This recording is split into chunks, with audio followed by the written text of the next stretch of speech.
Haleluya. Puji Tuhan. Shalom. Haleluya.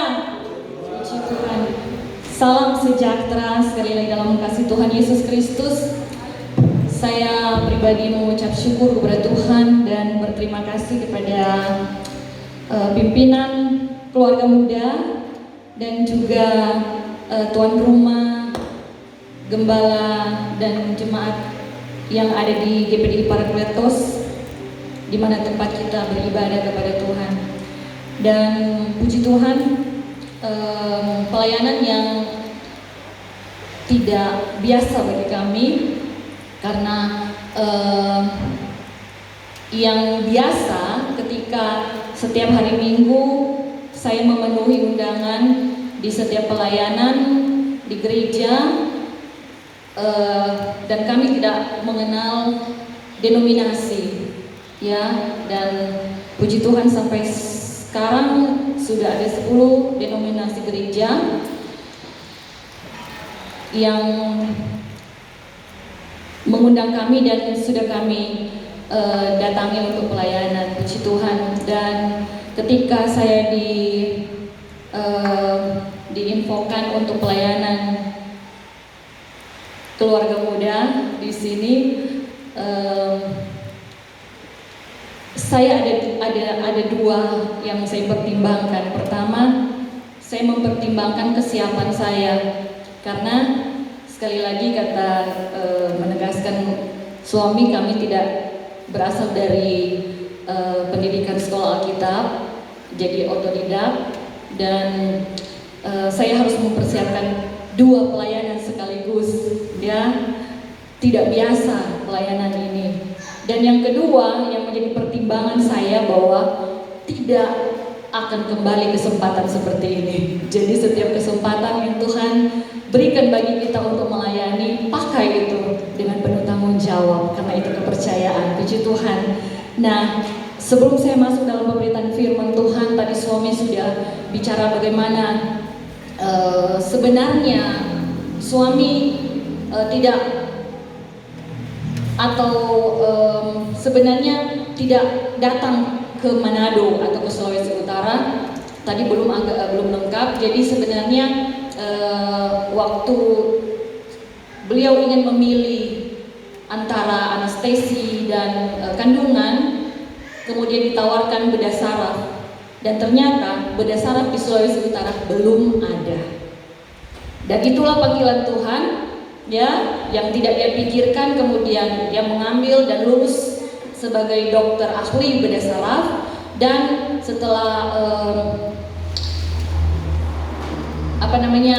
kerja atau KKN itu yang ada di Timor itu, kemudian ditempatkan di Sulawesi Utara dan bertemu dengan saya.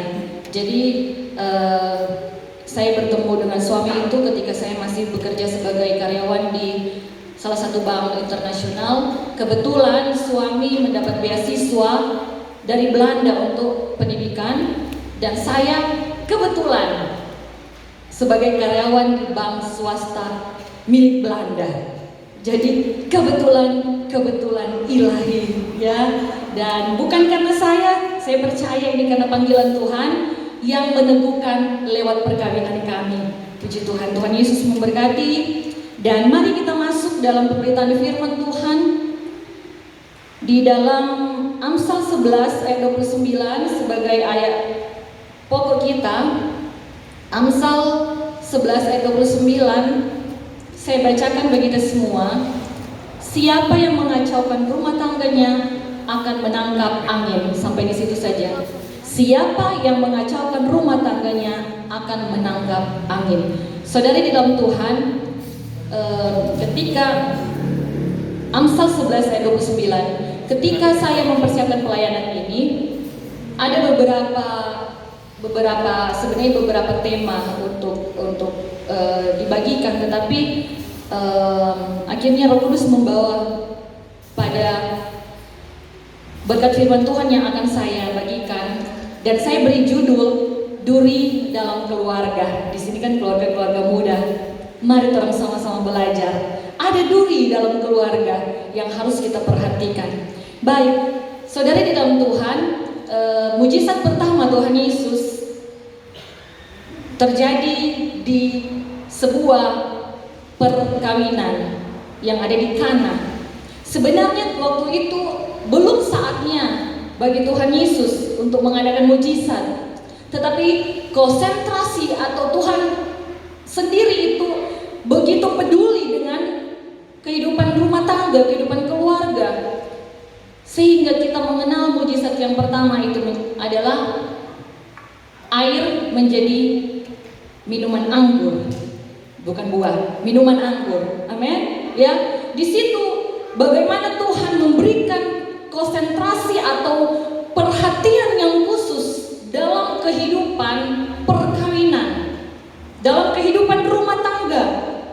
Dan itu akan menjadi hal yang penting juga yang harus kita pelajari. Tuhan Yesus bela-belain ya untuk mengadakan mujizat pada saat itu.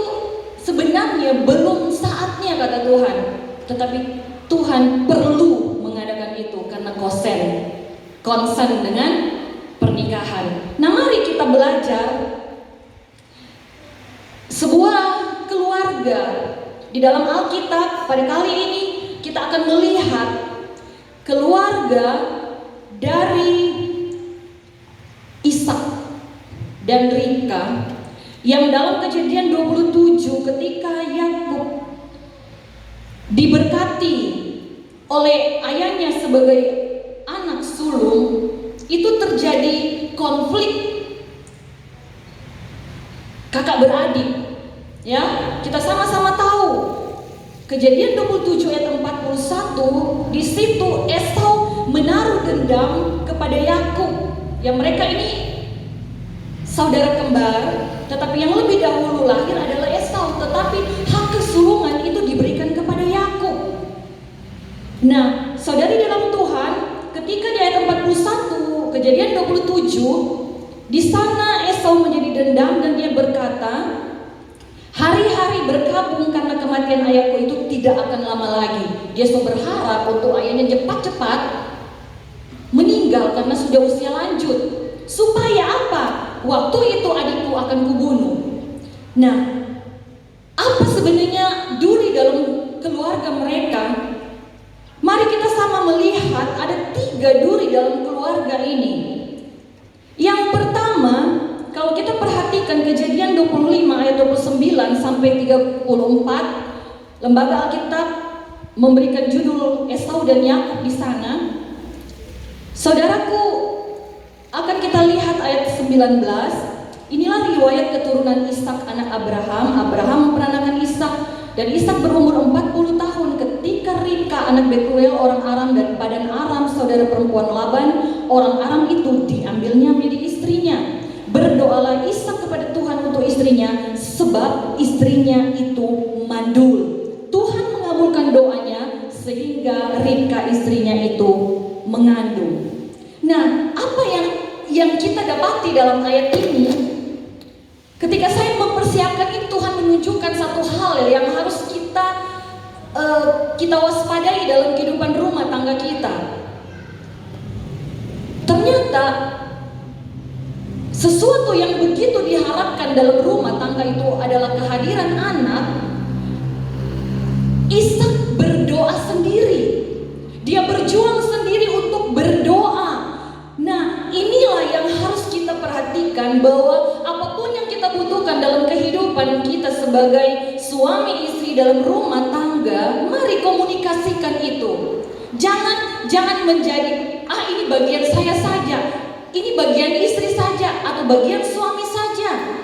Nah, perhatikan Bapak Ibu, dia berdoa kepada Tuhan, tidak mengajak istrinya. Ya, tidak mengajak istrinya. Ini hal yang pertama yang saya lihat.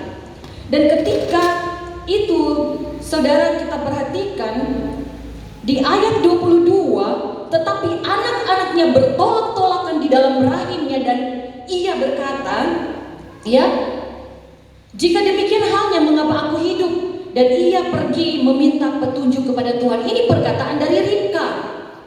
Dia meminta petunjuk dari Tuhan, lagi-lagi tidak mengajak. suaminya. Jadi suami istri sama saja, berdoa masing-masing. Ini nilai yang ingin saya bagikan ya. Nah, Ribka tidak tahu bahwa ia mengandung, sehingga kandungan yang membawa hal yang tidak menyenangkan dalam tubuhnya, dia tidak persiapkan diri. Karena apa? Suaminya tidak memberitahu tentang doanya kepada Tuhan. Ya, jadi dua-duanya berdoa dan meminta petunjuknya kepada Tuhan. Dan satu hal lagi yang semakin kita akan bisa lihat ketika di ayat 23, firman Tuhan disimpan itu di dalam diri dari Ribka. Dia tidak bagikan firman ayat 23, firman Tuhan kepadanya. Jawab Tuhan begini, Bapak Ibu, 2 bangsa ada dalam kandunganmu, dan 2 suku bangsa akan berpencar dari dalam rahimmu. Suku bangsa yang satu akan lebih kuat dari yang lain, dan anak yang tua akan menjadi hamba kepada anak yang muda. Ini perkataan Tuhan. Seandainya dia itu atau rumah tangga ini ada yang namanya saling berterus terang, saling terbuka, ada komunikasi yang baik. Sebagai istri, firman Tuhan ini penting untuk disampaikan kepada suaminya, amin. Sehingga suaminya akan memberkati orang yang ditentukan Tuhan. Betul tidak? Ini tidak diberitahukan, informasi ini disimpan sendiri oleh Ribka. Sebenarnya salah memberkati itu tidak akan terjadi. Ya, kemudian tidak ada dendam dari Esau kepada Yakub kalau seandainya sang istri Ribka memberitahu kepada Ishak, saya sudah dengar firman Tuhan. Bapak Ibu Saudara kekasih dalam Tuhan Yesus Kristus, kalau sudah dengar firman Tuhan, mari saling berbagi, amin. Sebagai lembaga yang pertama, keluarga, mari ada keterbukaan apalagi tentang firman Tuhan. Saya tadi ada sharing sedikit dengan ketua keluarga muda. Dia bilang, Bapak Gembala bilang, istri saya suka dengar atau sudah suka mimpi seperti itu, dan dikomunikasikan sehingga betul-betul informasi bisa tersampaikan. Dan kalau ada sesuatu yang kita ingin terobosi, ada jalan keluar yang bisa kita dapatkan dari sebuah komunikasi yang baik. Ya, saya percaya kalau Ribka bilang sama Ishak, saya sudah dengar bahwa Yakub yang akan memerintah atau menjadi yang akan diberkati dengan anak sulung. Saya percaya ketika Ishak menyampaikan kepada Esau, tidak akan terjadi konflik atau dendam. Ya, bagaimana hubungan antara suami istri, antara orang tua dengan anak, itu yang harus kita perhatikan dalam kehidupan rumah tangga. Amin. Puji Tuhan, saudara di dalam Tuhan Yesus Kristus. Yang kedua, ketika kita tadi belajar tentang bagaimana keterbukaan, bagaimana berterus terang satu dengan yang lain, bagaimana berkomunikasi antara suami dan istri, antara orang tua dan anak, kita akan lihat duri yang kedua dalam keluarga, yaitu bilik kasih. Ini akan menjadi duri kalau si ayah sayang sama yang satu, kemudian si ibu sayang pada yang anak yang lain. Tidak bisa seperti begitu. Pilih kasih itu tidak bisa apalagi dalam rumah tangga kita. Ya. Dalam Kejadian 25 ayat 28, Ishak sayang kepada Esau sebab ia suka makan daging buruan, dan Ribka kasih kepada Yakub. Ini duri yang kedua. Perhatikan firman Tuhan mengajar saya dan saudara. Kalau ada pilih kasih dari orang tua kepada anak-anaknya, ada keberpihakan, apalagi kalau masalah harta, Bapak Ibu, adillah. Amin. Banyak yang baku potong, baku bunuh cuma gara-gara itu. Harta ditinggalkan orang tua karena tidak adil. Ya. Nah, orang tua yang memihak kepada salah satu anak berakibat apa? persekongkolan. Ya, sang ibu dengan Yakub bersekongkol. Kemudian selanjutnya ada dusta, ada tipu daya di situ. Dikatakan Kejadian 27 ayat 19, kata Yakub kepada ayahnya, "Akulah Esau ini." Ada dusta di sana. Dan kalau kita perhatikan ayat 35, ayahnya bilang kepada Esau, "Adikmu telah datang dengan tipu daya." Dan yang ketiga, mencuri. Ya, ada persekongkolan, ada dusta, ada tipu daya, kemudian dia mencuri, merampas berkat untukmu. Dan yang terakhir, yang paling fatal, dendam, Bapak Ibu. Satu darah, malahan mereka ada roh dendam dari Esau kepada Yakub gara-gara hal ini. Nah, saudara di dalam Tuhan Yesus Kristus, tidak saling terbuka atau tidak adanya komunikasi, kemudian pilih kasih itu menyebabkan hal-hal yang tidak diinginkan dalam kehidupan keluarga. Dan yang ketiga yang saya ingin bagikan, duri karena perkataan. Perkataan itu berkat. Perkataan itu harus keluar adalah perkataan berkat supaya jadi berkat bagi kita. Ada doa dari perkataan itu, berkat dari perkataan itu besar kuasanya. Ya, kita sama-sama tahu ya. Kalau kita perhatikan apa yang terjadi dalam Kejadian 25 ayat 22, sama-sama kita lihat pembacaan firman Tuhan. Tetapi anak-anak bertolak-tolakan di dalam rahim, dan di situ sebelum dia meminta petunjuk kepada Tuhan seperti yang kita sudah pelajari tadi pertama, ini Ribka bilang begini, "Jika demikian halnya, mengapa aku hidup?" Satu, mengapa aku hidup? Berarti ingin mati. Yang kedua, kita lihat di dalam Kejadian 27 ayat 13. Tetapi ibunya berkata kepadanya, "Akulah yang menanggung kutuk itu." Dan secara cepat ayat 46 Kejadian 27, kemudian Ribka berkata kepada Ishak, "Aku telah jemu hidup." Karena perempuan-perempuan Het itu, Esau mengambil istri dari perempuan Het. Jikalau Yakub juga mengambil seorang istri dari antara perempuan negeri ini semacam perempuan Het itu, apa gunanya aku hidup lagi?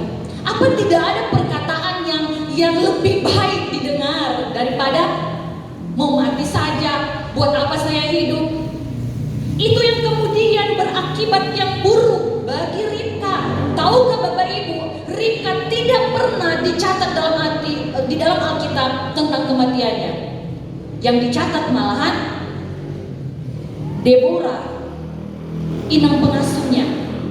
Ya, tidak pernah dicatat. Padahal orang Israel itu soal kematian itu begitu dihargai, dicatat. Ya, selain silsilah, kematian itu menjadi hal yang menjadi penghormatan bagi orang Israel. Nah, mari kita lihat Bapak Ibu, Kejadian 35 ayat 8 itu yang dicatat justru cuma inang pengasuhnya. Dan memang dalam terjemahan bahasa Inggris di situ ada kata yang bilang ada pakai S di situ.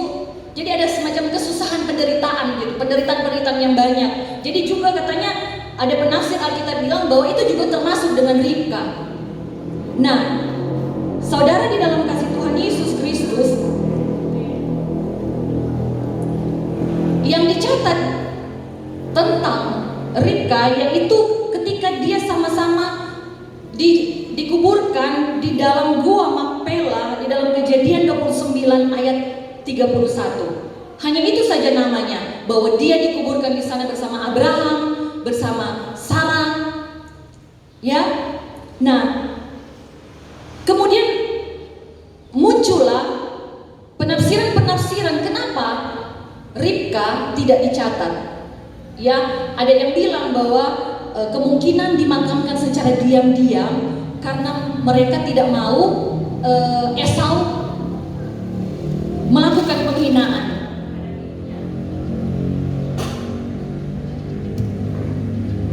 Nah, dan yang kedua, akibat dari perbuatan Ribka Akibat dari perbuatan Ribka yang kedua, itu ternyata dalam kondisi dia dikuburkan itu dalam kondisi yang tragis, karena waktu itu suaminya Ishak buta dan tidak bisa memberikan penghormatan sepantasnya sebagai suami. Jadi ini